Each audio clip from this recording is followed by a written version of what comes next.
के आखिरी पड़ाव में मैं दरभंगा की धरती के दो जनप्रतिनिधियों और दरभंगा के गौरव, दरभंगा से बिहार का प्रतिनिधित्व करने वाले, बिहार सरकार का प्रतिनिधित्व करने वाले माननीय मंत्रियों का यहां पर स्वागत करना चाहूंगा, उनका आमंत्रित करना चाहूंगा। हमारे कार्यक्रम में मुख्य अतिथि श्री जीवेश कुमार मिश्रा जी, जो कि श्रम संसाधन और सूचना एवं प्रौद्योगिकी मंत्री हैं। जोरदार ताली से स्वागत। बहुत बहुत स्वागत मैं करना चाहूंगा माननीय मंत्री मदन सहनी जी, जो कि समाज कल्याण मंत्री हैं। बहुत बहुत स्वागत आप दोनों मंत्रियों का।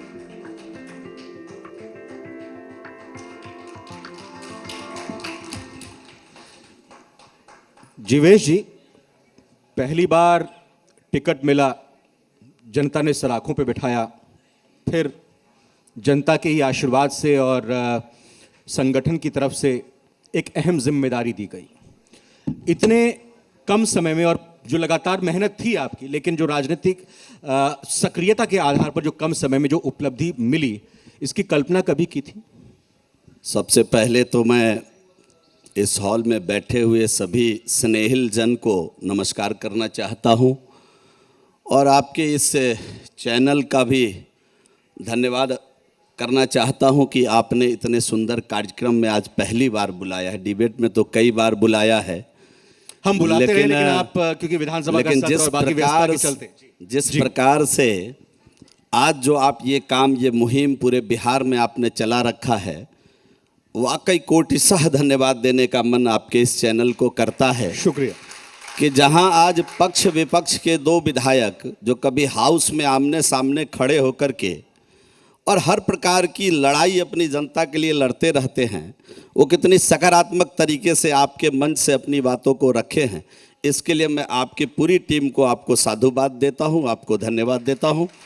और आपने जो प्रश्न किया, मुझे नहीं मालूम, मुझे तो पार्टी के सिपाही होने के नाते, बाल स्वयंसेवक होने के नाते लगातार संघ और भारतीय जनता पार्टी के कार्य को करते हुए जब आगे आने का अवसर मिला तो 2005 से ही टिकट मांग रहा था। 15 में पार्टी ने अवसर दिया और जाले की महान जनता ने अपना आशीर्वाद देकर मुझे विधायक चुन लिया।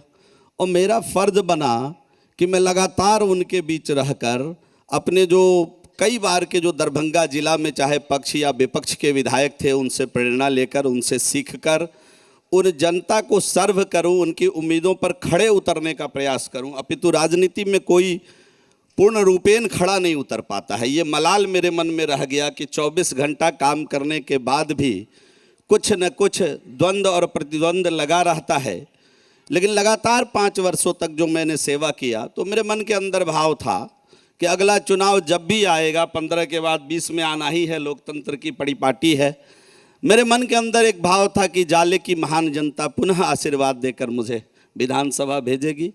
और आपका इशारा जिधर था, वो तो पार्टी के लोग महान हैं जो हमारे ऊपर विश्वास किए और जो दायित्व उन्होंने दिया है, मैं पद नहीं बोल रहा हूँ, ध्यान दीजिएगा, जो दायित्व दिया है, मैं सभी महान जनों से, जाले की महान जनता समेत सभी लोगों से आशीर्वाद अपने लिए मांगता हूँ कि जो मुख्यमंत्री जी ने, उप मुख्यमंत्री जी ने दायित्व दिया है, बिहार की जनता ने दायित्व दिया है, उस पर मैं खड़ा उतरूं, इसके लिए भी आशीर्वाद मांगता हूं। धन्यवाद। जाहिर तौर पर। और मदन सहनी जी, आप इससे पहले भी बात करें तो उपभोक्ता संरक्षण और खाद्य आपूर्ति मंत्री रह चुके हैं। जब कोरोना काल था, उस दौरान जो यहाँ पर गरीबों को या जो पलायन करके जो जाते हैं, जो हमारे जो प्रवासी मजदूर हैं, या फिर हमारे कहें कि हमारे यहीं के जो भाई जो लौटे थे बिहार में, उन लोगों को राशन देना हो, बाकी वर्गों को राशन देना हो, तो वो बेहतरीन तरीके से काम किया। और इसको भी मैं सराहना चाहूँगा कि जी बिहार झारखंड लगातार हर रोज़ रात में 8 बजे माननीय अलग अलग विभागों के मंत्रियों के साथ बैठते थे और आपसे भी मेरी 3-4 बार लगातार बात हुई थी और चर्चा होती थी, बात होती थी। अब आपको नई जिम्मेदारी यहाँ पर जिस विभाग की दी गई है समाज कल्याण मंत्री के तौर पर, क्या चुनौती आपके सामने है? चूँकि हम लोग जहाँ से शुरुआत किए राजनीति से, तो सभी लोग यहाँ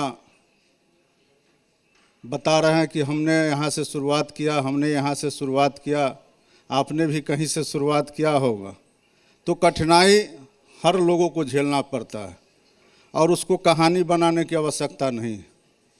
आप जहाँ पहुँच गए हैं, वहाँ आप कितने मजबूती से काम कर रहे हैं, या जो कठिनाई आपने झेला है उससे क्या सीखा, उस सीख से आप दूसरे को कितना भला कर पा रहे हैं, यही हम लोग को जो हमारे नेता हैं वो सिखाते हैं और हम लोग उनके राह पर अपने काम को मजबूती से करते हैं। 5 साल मौका मिला है तो जो विभाग था उसके बारे में सभी को मालूम है कि उस विभाग का नाम लेते ही लोग तरह तरह का चर्चा करने लगते थे, लेकिन हमको 5 साल उस विभाग में बिताए, हम पर किसी तरह का कोई चर्चा नहीं हुआ।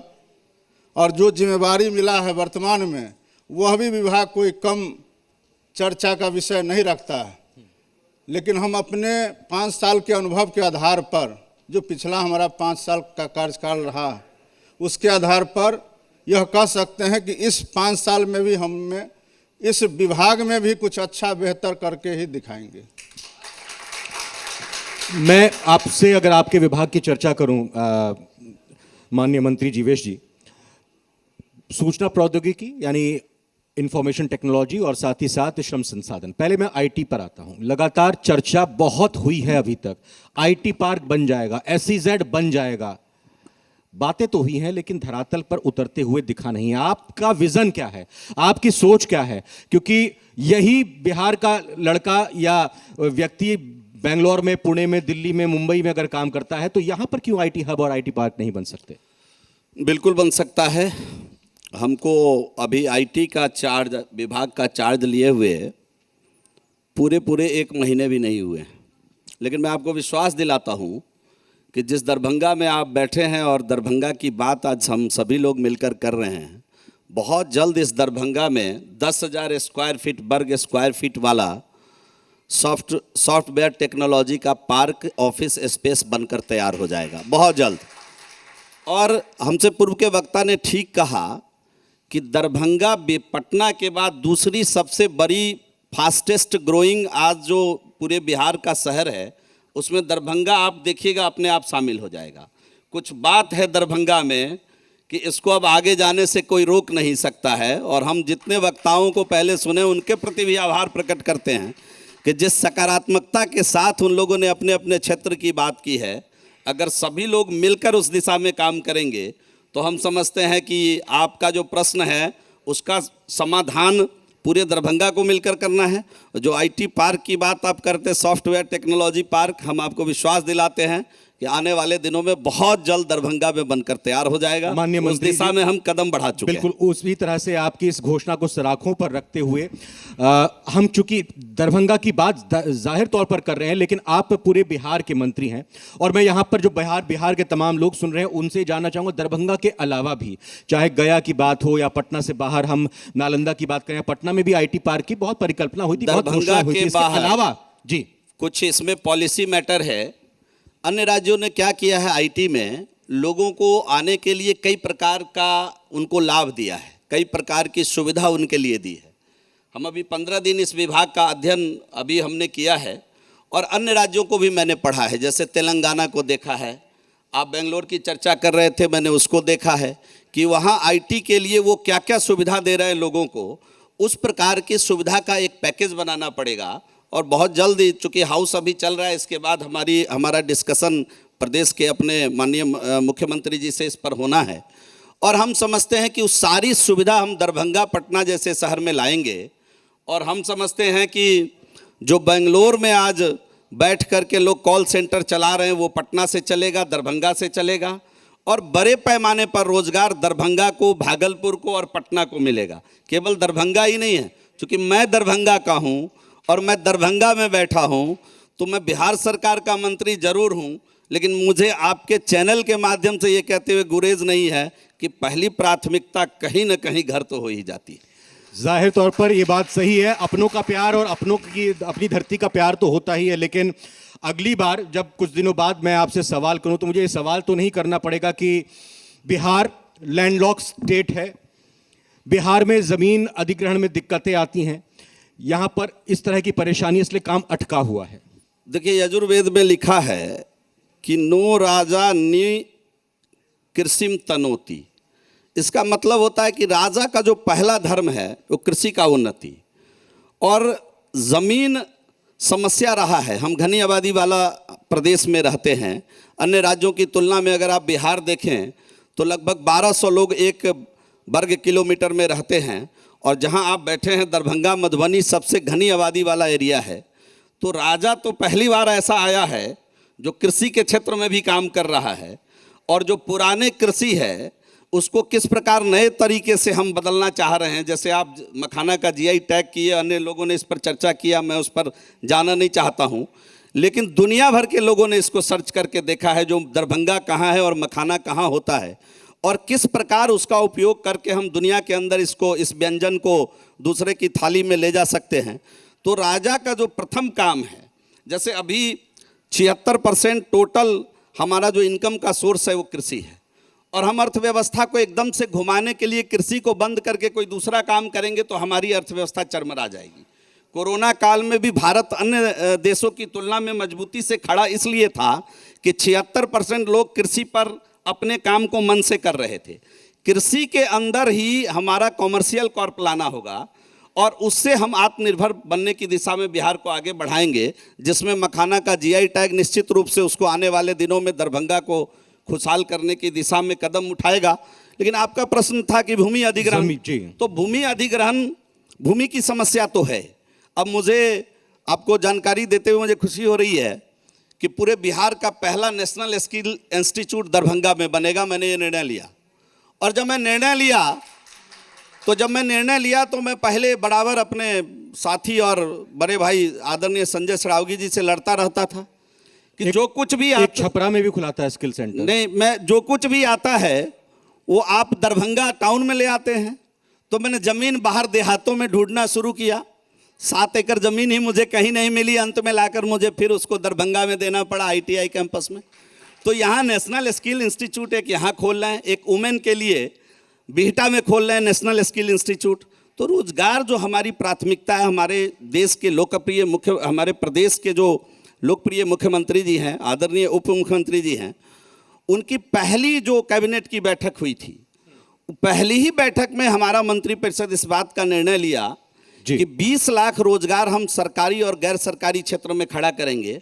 और आप यकीन मानिए रविंद्र जी कि पूरी पैनी नज़र है हम लोगों की उस पर, एक एक विभाग को खंगाल रहे हैं जहां से जॉब आ सकता है, और गैर सरकारी क्षेत्र में रोजगार पैदा। मैं अनिल जी को बड़ा गौर से सुन रहा था, मैं उनको साधुवाद अलग से देना चाहता हूं कि उन्होंने जिस प्रकार से अपने आइसक्रीम फैक्ट्री को चालू करके 1600 लोगों को रोजगार दिया। सीखने की आवश्यकता है उनसे, और हम समझते हैं कि ऐसे लोगों को भी हम उत्साहित कर रहे हैं। और आपको जानकर ताजुब होगा कि हम मैपिंग भी करा रहे हैं पंचायत वाइज कि हुनरबाज जो एक्चुअल हुनर से जुड़े हुए लोग हैं और बिहार के बाहर जॉब कर रहे थे, लॉकडाउन में वापस आए, उनके हुनर का इस्तेमाल हम कहाँ कर सकते हैं। और आपको खुशी हो रही है बताते हुए कि एक बल्ब बनाने वाले लोग जिनकी चर्चा मन की बात में आदरणीय देश के प्रधानमंत्री जी भी ने किया, प्रमोद बैठा जी हमारे यहाँ बेतिया के रहने वाले हैं, और एलईडी कंपनी में वो बल्ब बनाते थे, और उनको लॉकडाउन में घर आ गए। घर आने के बाद उनको यहाँ व्यवस्था मुहैया कराई गई सरकार के द्वारा, और वो आज जो लेबर थे किसी एलईडी फैक्ट्री में, आज एलईडी बल्ब फैक्ट्री के मालिक बन के बैठे हुए बेतिया में जाकर देख सकते हैं। तो जो लोगों के पास जो हुनर है, उस हुनर से हम उनको कैसे और आत्मनिर्भर बना सकते हैं। वो स्किल्ड हैं तो किस प्रकार वो फैक्ट्री लगा सकते हैं। और बिहार के जो यशस्वी मुख्यमंत्री जी हैं जी, हम लोगों ने उद्यमियों को आगे बढ़ाने के लिए कई निर्णय लिए हैं, और महिलाओं को खास तौर से आत्मनिर्भर बनाने के लिए, चूंकि आप अगर देखिए तो अभी जो जीडीपी है अपना सकल घरेलू उत्पाद का, उसमें महिलाओं का जो रोल है वो 17% है। केवल मेरी महिला शक्ति इसको बढ़ा के 50% पर ले आएगी तो देश का जीडीपी हम समझते हैं कि बड़ा बूम मारेगा, और दुनिया के अंदर इसका जीडीपी नंबर 1 हो सकता है जी। तो महिला उद्यमी कैसे आगे आवे, इस दिशा में देश, ये जो अपने मुख्यमंत्री जी हैं, कमाल का इन्होंने निर्णय लिया। और 5 लाख तक का हम लोग, 10 लाख का कोई भी अगर प्रोजेक्ट वो लाती हैं तो 5 लाख रुपया हम लोग अनुदान में देते हैं, और 5 लाख रुपया विदाउट इंटरेस्ट छोटे छोटे किस्तों में उनको पे करना पड़ेगा। और इस इतना अच्छा काम हम लोग किए हैं। अनिल जी ने ठीक कहा कि लोगों को कई बार जानकारी नहीं होती है, और जो अपना जो मेन है कि 6M, जिस पर पूरा आत्मनिर्भर हम लोगों को बनना है कि भाई वो मैन पावर होना चाहिए, मटेरियल होना चाहिए, मशीन होना चाहिए, मनी होना चाहिए, मैनेजमेंट होना चाहिए। तो इस प्रकार जो ये 6M है, जिस पर पूरी संजीदगी के साथ बिहार के मुख्यमंत्री जी सोच रहे हैं, और हम समझ रहे हैं कि बड़े पैमाने पर लोग गलतफहमी में ना रहे कि ये बंद हो गया। मशीनें और इंडस्ट्री कई कारणों से बंद हुई है। अब चीनी मिल जो है, लोगों को जानकारी होना चाहिए कि जो चीनी मिल पहले यहाँ था, आप जान लीजिए कि आज उस चीनी मिल को हम अगर चालू भी करते हैं तो उससे बने हुए चीनी आधुनिक टेक्नोलॉजी से बने हुए चीनी से महंगे हो जाएंगे। तो चीज़ें जब बदल रही है तो उसमें परिवर्तन रिक्वायर्ड है। और आने वाले पिछले 15 वर्षों में कई फैक्ट्रियां बिहार के अंदर आई है। आज पार्ले का बिस्किट बन रहा है बिहार के अंदर, आज ब्रिटानिया बिहार के अंदर बन रहा है, आज आशीर्वाद का आटा यहाँ बन रहा है, और बड़े पैमाने पर फैक्ट्री आया है। मैं आपको रिकॉर्ड के साथ बता सकता हूँ कि आज बिहार के अंदर 937 फैक्ट्री ऐसे हैं जिसमें बड़ी संख्या में लोग मजदूर काम कर रहे हैं, जिसमें 30 से अधिक 100, 200, 250, 500 क्षमता वाले लोग यहाँ काम कर रहे हैं।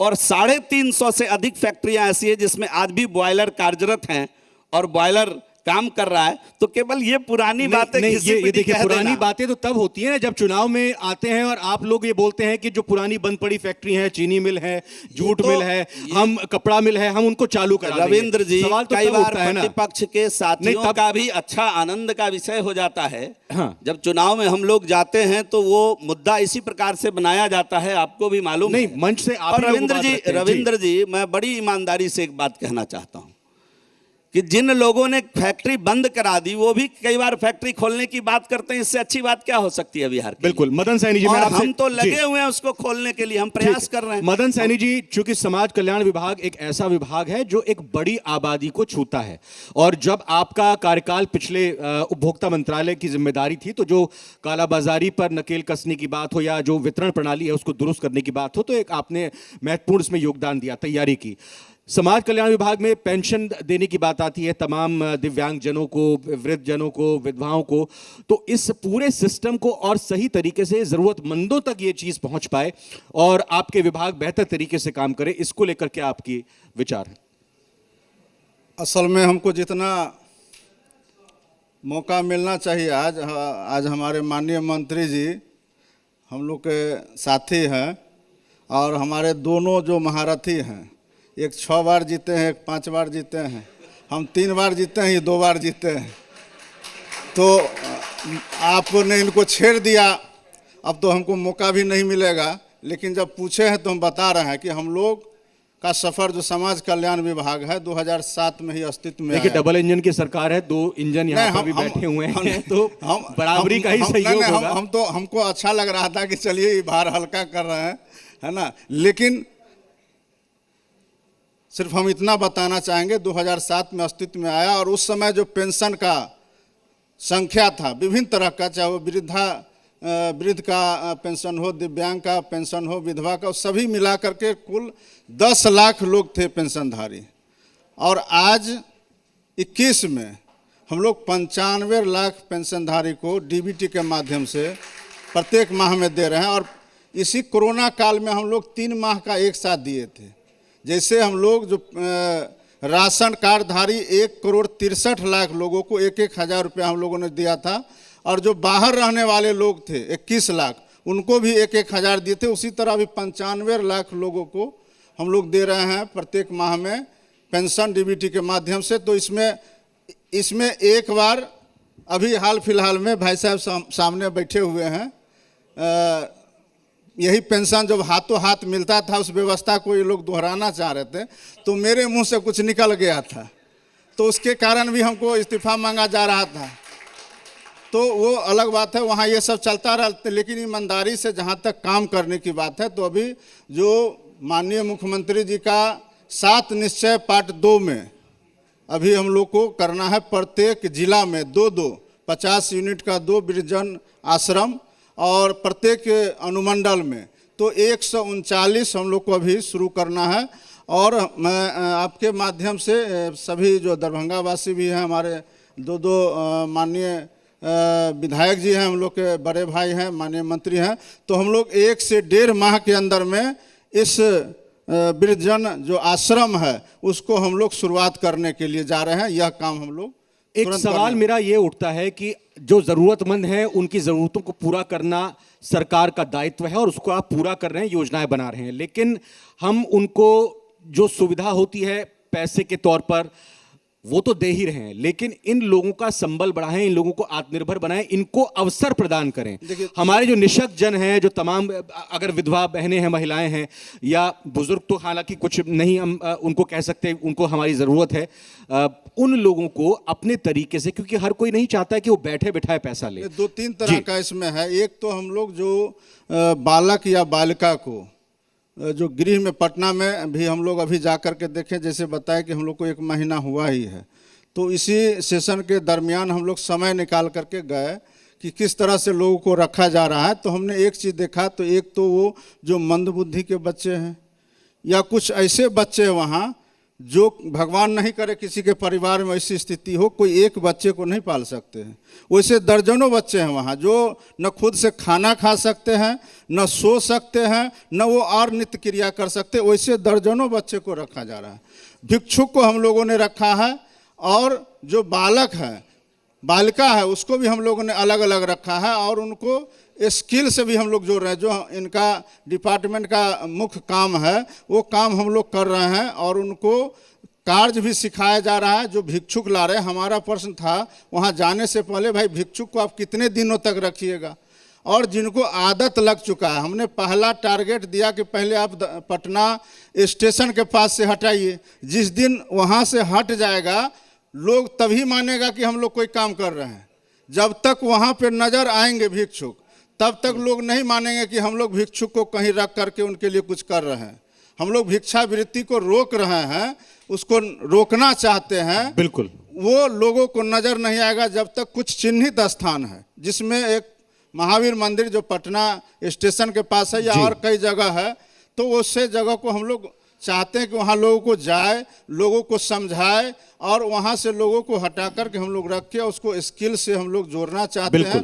और चूंकि वो काम नहीं करेंगे, अब उनको आदत लगा होगा कि भाई हमको 1500 रुपया ताज़ी आ रहा है, वहाँ जाके सिर्फ खाना खाएंगे, तो वो ज़्यादा दिन तक नहीं टिक पाएंगे। तो इसलिए हम लोग इस स्किल से जोड़ रहे हैं और उनको उसके बाद हम लोग फिर काम, अभी हम लोगों ने कुछ भिक्षुक नौजवान थे, उनको हम लोगों ने स्किल किया है और वो अब दूसरे को नुक्कड़ नाटक के माध्यम से वो दूसरे को जागरूक कर रहे हैं। तो ये काम हम लोग कर रहे हैं और हम लोग सभी जिला में हम लोग अभी बुनियाद केंद्र के माध्यम से जो गरीब लोग हैं हमारे, जिनको कान से सुनाई नहीं देता, आँख से दिखाई नहीं देता है और पैर में दिक्कत है, उसके लिए फिजियोथेरेपिस्ट रख के, ऑप्थेल्मिक डिपार्टमेंट के जो एक्सपर्ट हैं उनको रख करके हम लोग आँख का भी जांच करते हैं, गला का भी जांच करते हैं, कान का भी जांच करते हैं, दांत का भी व्यवस्था है। सारे फिजियोथेरेपी के माध्यम से हम लोग उनको शरीर को स्वस्थ करने का काम करते हैं। तो ये सारे काम पूरे बिहार के अंदर में 101 हमारे बुनियाद केंद्र है, उसके माध्यम से हम लोग काम। मदन सैनी जी, आपके और जीवे जी मंत्रालय की तो बात कर ली, लेकिन एक राजनीतिक सवाल भी मैं यहाँ पर साथ ही साथ करना चाहूँगा। पटना में बड़ी हलचल थी आज, हलचल तो, और कहा यह जाता है कि बिहार की राजनीति में हर वक्त कुछ ना कुछ होता रहता है, चाहे चुनाव के दौरान की बात हो या चुनाव के बाद जब सरकार बन जाती है, फिर नई सरकार रातों रात बनने या बिगड़ने की बात हो। आज एक पुराने साथी की घर वापसी हो गई है, उपेंद्र कुशवाहा जी आ गए हैं। क्या उनके बिना काम नहीं चल रहा था जेडीयू का? देखिए, इस धरती पर एक से एक महापुरुष आए हैं, साधारण व्यक्ति भी आए हैं, तो एक जाते हैं दूसरे आते हैं, किसी के बिना कोई काम रुकता नहीं है। लेकिन वो तो हमारे घर के लोग थे, बीच में चले गए, फिर आ गए। हम लोग मिलकर के नया बिहार को गढ़ने का काम करेंगे, इसमें कहाँ कोई दिक्कत है? जीवेश जी, दिक्कत नहीं है क्या? पहले एनडीए का हिस्सा होते थे, केंद्र में मंत्री थे, फिर पता नहीं क्या क्या कह के निकल गए, फिर उसके बाद देखा कि वहाँ पर कुछ नहीं हो पाया तो वहाँ से निकल गए, फिर उसके बाद देखा कि अब कुछ नहीं हो पा रहा है तो फिर यहाँ आ गए। अवसरवादी प्रवृत्ति समझी जाती है, मानी जाती है। अब आपके सहयोगी जो सरकार में है उनके खेमे में हो गए हैं, आपकी कोई टिप्पणी, कोई उनको? आपने पहला प्रश्न किया कि पहले वो एनडीए के हिस्सा थे, तो मुझे बताते हुए खुशी हो रही है कि अब भी वो एनडीए के हिस्सा हैं आज, इसलिए इस पर नो कमेंट्स। वो थे, आज हैं, हम इसी बात से प्रसन्न हैं। और इस दौरान बीच का जो वक्त था, उस दौरान वो जो बातें कहा करते थे, पानी पी पी कर कोसा करते थे आप ही दोनों के दलों को, तो वही बेहतर होगा ये सवाल तो आप कुशवाहा जी मिल जाए, उनसे पूछिए। हमारा तो बस इतना कहना है कि सुबह का भूला अगर शाम को लौट कर घर आ गया तो उनका स्वागत होना चाहिए। शाम के बाद फिर सुबह भी आती है सुबह कहीं फिर अब से ना ये भूल तो जाएं। कर्म है संसार का, गिरकर उठना उठकर चलना कर्म, ये कर्म है संसार का। कर्मवीर को फर्क न पड़ता किसी जीत या हार का। घटता जो भी है घटनाक्रम रचता स्वयं विधाता है, तो हम उसको चुनौती नहीं दे सकते। उसकी बात अगर हो रही है तो फिर विराम देना ही होगा हमको इस सेशन में। मैं बहुत बहुत धन्यवाद मदन सैनी जी और बहुत बहुत शुक्रिया जीवेश जी आपका करना चाहूंगा। मेरा आग्रह है कि आप यहीं मंच पर बने रहें। मुकेश जी शायद कुछ लास्ट में कुछ बात अपनी रखना चाह रहे हैं। हम बात इसलिए रखना चाह रहे हैं कि शुरू में हम नहीं रख पाए। सॉरी, हम मदन सोच जी। रहे थे कि मुकेश जी भी हम लोग के भाई हैं, कोई दिक्कत नहीं है, सब अपने लोग हैं, वो भी एनडीए के पार्ट हैं। और चूंकि उन्होंने जहाँ से आके शुरुआत किया तो स्वाभाविक रूप से वो चर्चा में आए हैं, तो इसमें हम लोग को कहीं से किंतु परंतु बुरा नहीं लगता है। हम लोग सबसे पहले तो आप मिथिला के पावन धरती पर आए हैं और यह जो स्थान है ये ज्ञान का स्थान है, यूनिवर्सिटी है, और एक नहीं दो यूनिवर्सिटी है। जब हम आए थे तो हम लोग यहाँ बैठे तो माननीय विधायक संजय सरावगी जी से भी हम लोग वीसी साहब को तो जान ही रहे थे कि हमारे दो वीसी साहब हैं, और हमारे जो गोल के संस्थापक हैं उनको हमने पहचाना, लेकिन चूँकि आमना सामना नहीं था, लेकिन माननीय विधायक को थोड़ा संशय हो रहा था, तो हम लोग को इनको भी आपने बुलाया। इसके लिए भी हम लोग इनको स्वागत करते हैं इस ज्ञान की धरती पर। और हमारे जो आप जिनका एक ही फीमेल को आपने मौका दिया और को देना चाहिए, और चूँकि यहाँ इस धरती पे लोग शास्त्रार्थ में जो है हार के गए हुए हैं। यहाँ की महिला भी उतना ही विद्वान होती हैं, तो इसलिए चलिए 50% आरक्षण मुख्यमंत्री जी ने दे दिया था। मुख्यमंत्री जी ने दिया। मुझे ये बता दिए आपकी सरकार में कितनी महिला मंत्री हैं, ये बताइए जरा, और कितने पुरुष मंत्री हैं? नहीं, ये फंसाने वाली बात आप नहीं कीजिए। ठीक है, बहुत बहुत धन्यवाद। मेरा आग्रह है आप प्लीज यार आप मंच पर अभी विराजमान रहें, क्योंकि जी बस 2 मिनट मैं और आपके लूंगा, और एक यहाँ पर बस कार्यक्रम हमारा आखिरी पड़ाव पर आ गया है। जी बिहार झारखंड आपका चहेता चैनल, प्लीज आप बैठे रहिएगा। सिर्फ 2-4 मिनट की बात और है, क्योंकि अब ये वक्त होगा प्रतीक चिन्ह मोमेंटो भेंट करने का, सम्मान देने का। जी बिहार झारखंड, जी मीडिया की तरफ से हमारे तमाम जो आज वक्ता थे हमारे कार्यक्रम, जिनके वजह से संपन्न हो पाए, हमारे स्पॉन्सर्स और वो लोग जो दरभंगा की धरती पर रहते हुए दरभंगा के लोगों के लिए अलग अलग क्षेत्रों में काम कर रहे हैं। मोमेंटो प्रतीक चिन्ह देने का एक कार्यक्रम होगा। थोड़ी फॉर्मेलिटीज आगे बढ़ाते हुए, लेकिन पहले जी बिहार झारखंड चैनल, आपका चहेता चैनल, नए कले और नए अंदाज के साथ जिस रूप में 1 तारीख से आप लोगों के बीच आया है, किस रूप में हम खबरों को नए तरीके से आपके सामने पेश करें, एक छोटी सी पेशकश उसकी, और फिर बस 2 मिनट के बाद हम सभी लोगों को प्रतीक चिन्ह मोमेंटो भेंट कर इस कार्यक्रम के अंतिम पड़ाव यानी राष्ट्रगान पर जाएंगे। इसलिए आपसे अनुरोध, अगले 5 मिनट पे इस कार्यक्रम का समापन हो रहा है। सत्ता नहीं, सच के साथ बेबाकी से उठेगी हर बात। सरोकारों पर सुलगेंगे सवाल, जिम्मेदारों को देना ही होगा जवाब। जब बात हो बिहार की, जब खबर झारखंड की, भरोसा करता है हम पर वतन। हवाओं का रुख मोड़ेंगे हम, सच का साथ न छोड़ेंगे हम। जन सरोकार पर छिड़ेगी जंग, क्योंकि नई ताकत से तैयार हैं हम। खबरों के रण में हम तैयार, जन आवाज हमारा हथियार। आगे आएगा सच तो झूठ होगा खत्म। जिले से लेकर जवाब तक, खलिहान से घर बार तक, हर खबर तक होंगे हमारे कदम। अभी बात आपकी सरोकार की या समाज में हो रहे बदलाव की, हर खबर की तह तक जाएंगे हम। बिहार से लेकर झारखंड आरंभ हो रहा है प्रचंड, होगी हर खबर, दिखेगा असर।